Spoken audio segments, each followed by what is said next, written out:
Assalamualaikum warahmatullahi wabarakatuh.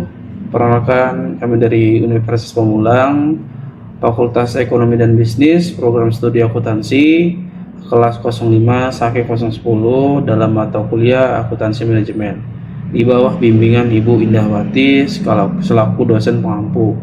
Pada kesempatan kali ini, kami kelompok 2 akan menyampaikan hasil presentasi kami mengenai topik yang telah diberikan.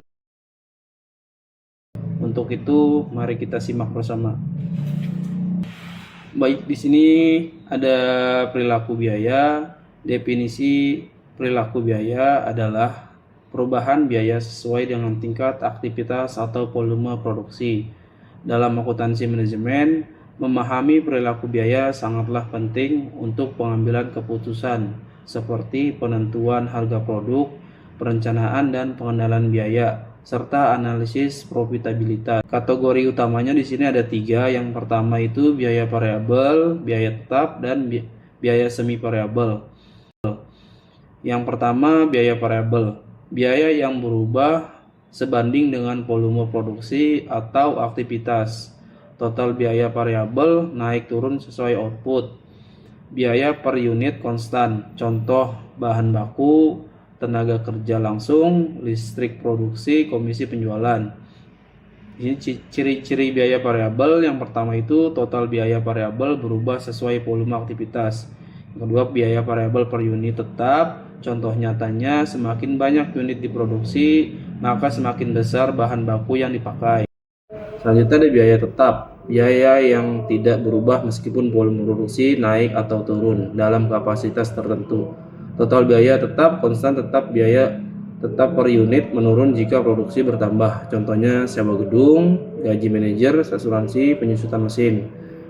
Ciri biaya tetap di sini ada biaya tetap per unit menurun bila produksi bertambah dan naik bila produksi turun.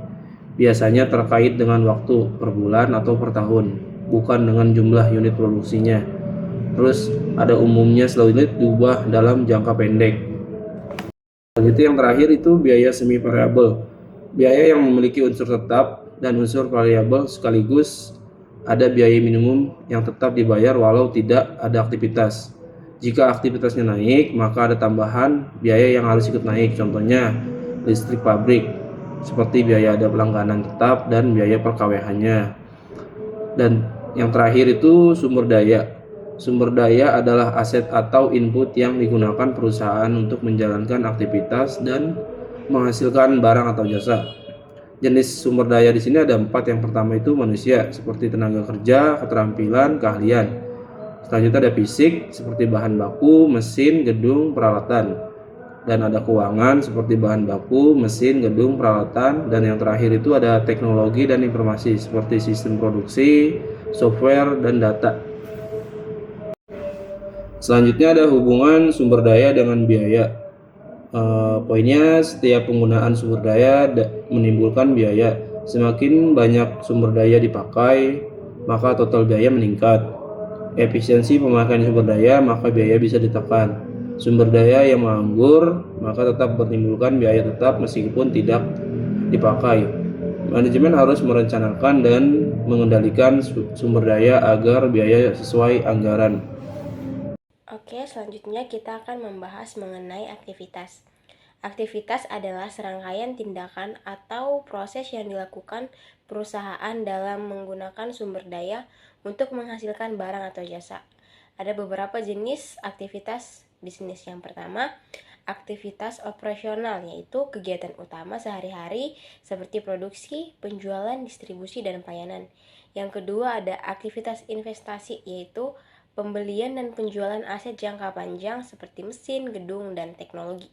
Yang ketiga ada aktivitas pembayaran, kegiatan pendanaan atau modal, pinjaman, pembayaran utang, dan dividen. Lalu ada hubungan aktivitas dengan bisnis. Aktivitas adalah inti dari proses bisnis karena menentukan bagaimana sumber daya digunakan. Setiap aktivitas seperti produksi, pemasaran, distribusi, dan layanan menimbulkan biaya dan berkontribusi pada pendapatan. Aktivitas yang efisien dan produktif akan meningkatkan keuntungan. Aktivitas yang tidak bernilai tambah akan menyebabkan pemborosan biaya. Dan terakhir ada manajemen perlu mengelola aktivitas agar selaras dengan strategi bisnis dan tujuan. Pembahasan selanjutnya yaitu teknik pemisahan biaya campuran. Pemisahan biaya campuran adalah proses memisahkan komponen tetap dan variabel dari satu biaya yang terdiri dari kedua unsur tersebut. Tujuannya agar biaya dapat dianalisis, dikendalikan, dan diefisiensi dengan lebih akurat dalam perencanaan dan pengambilan keputusan manajemen. Ada beberapa metode dalam teknik pemisahan biaya campuran. Yang pertama ada metode tinggi rendah atau high-low method, menggunakan data aktivitas tertinggi dan terendah, cepat dan sederhana. Kelemahannya itu sensitif terhadap outlier. Yang kedua ada metode scatter plot, yaitu memetakan data biaya dan aktivitas ke grafik, membantu melihat pola hubungan biaya dengan aktivitas. Kelemahannya subjektif atau tergantung dengan interpretasi. Ketiga, metode kuadrat terkecil atau least square atau regresi, menggunakan analisis statistik regresi paling akurat dan objektif. Kelemahannya butuh data lengkap dan perhitungan yang lebih rumit. Keuntungan dan keterbatasan metode pemisahan. Keuntungan metode pemisahan biaya campuran: mempermudah perencanaan biaya agar manajer bisa memperkirakan biaya di masa depan, mendukung pengendalian biaya agar tahu bagian mana yang tetap dan mana yang biaya yang bisa ditekan. Yang ketiga, meningkatkan akurasi analisis biaya, volume, atau laba.